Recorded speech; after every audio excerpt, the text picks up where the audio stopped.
Historic records prove the secret intensification of the biological weapons race in America make the Soviet efforts pale by comparison.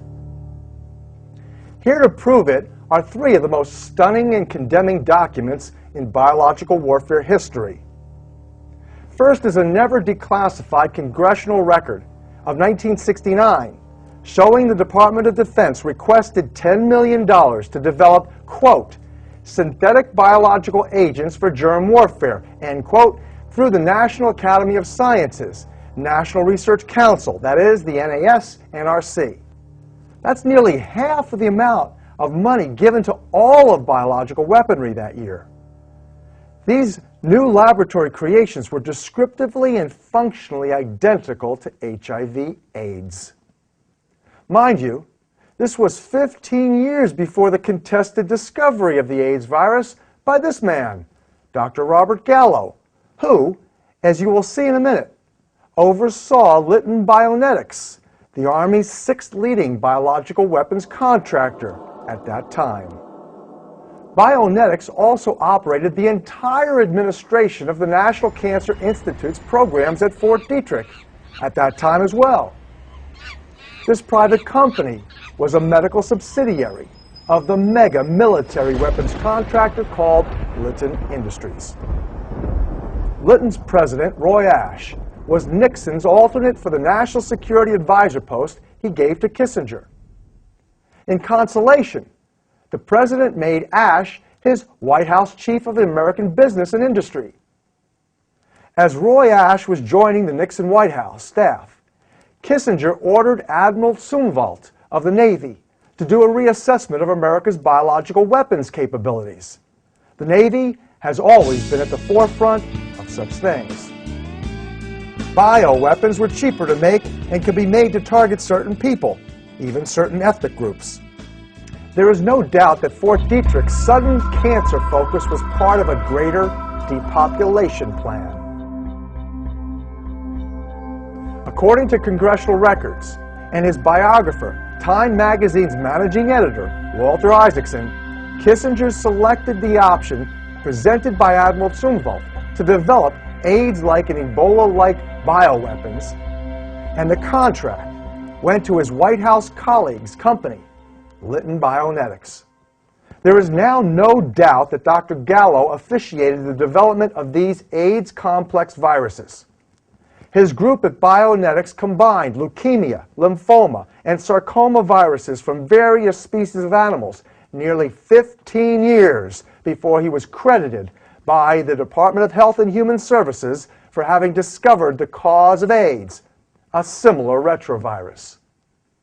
They said this would lead to a cure, an AIDS vaccine within 3 years. It never happened. I managed to catch up to Dr. Gallo at the 11th International Conference on AIDS in Vancouver in 1997. I asked him if he was concerned that some of his experiments might have given rise to the AIDS virus or AIDS virus relatives that might have contaminated monkeys and chimpanzees shipped by Litton to the Merck's vaccine division in New York for the production of the earliest hepatitis B vaccines. Here is the exchange Dr. Gallo eventually apologized to me for. He was obviously aggravated. Do you have any concern that your early experiments in taking simian virus 40 in the presence of simian foamy retroviruses and recombining them with cat leukemia and chicken leukemia sarcoma viruses might have given rise to HIV or its relatives following their culture in human tissues, and that these mutants could have contaminated some live viral vaccines produced in contaminated monkeys and chimps supplied to vaccine manufacturers through your affiliates at Litton Bionetics? Quite frankly, I don't know what the hell you're talking about.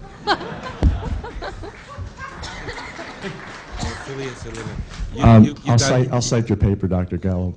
If you can, you've got a paper. You've got a paper that I don't know I ever published. Okay. I'd sure like you to cite it. Would you begin? I'd be happy to.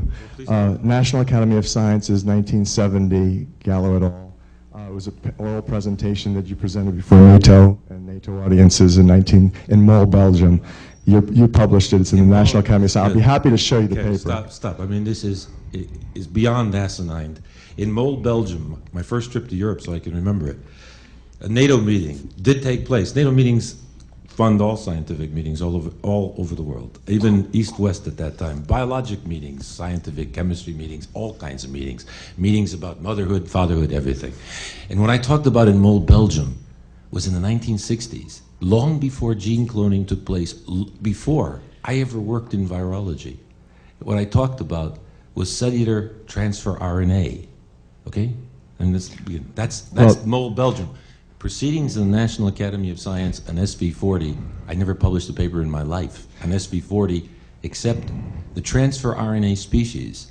In SV40 transformed hamster cells compared to non-transformed cells as a control. You've got pineapples, kiwis, grapes, and cherries mixed in with some other tutti frutti. I don't know what in the hell you're talking about. And excuse me. I'm a little bit tired of this kind of nonsense and crap. And Gallo, Sarin et al. Were Lytton bionetics researchers were your co-authors in which you combined cat leukemia and chicken sarcoma viruses to create to evaluate the leukemia sarcoma complex models. I'm really smart. Yes, we did it. Everything was created by us working in the laboratory.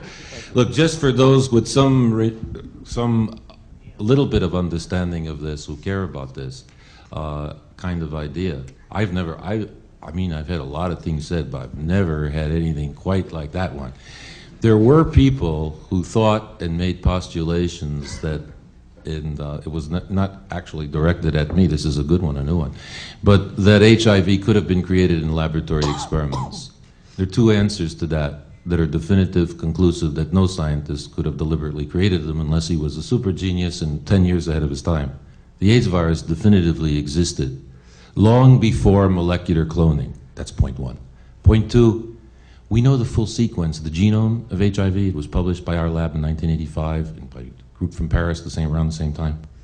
The genome has no homology to any known existing virus in the world, except SIV discovered after it. Has nothing to do with cats, has nothing to do with chicken sarcoma viruses. SV40 is a DNA virus that comes from little animals that can transform cells in culture, has no sequences in HIV.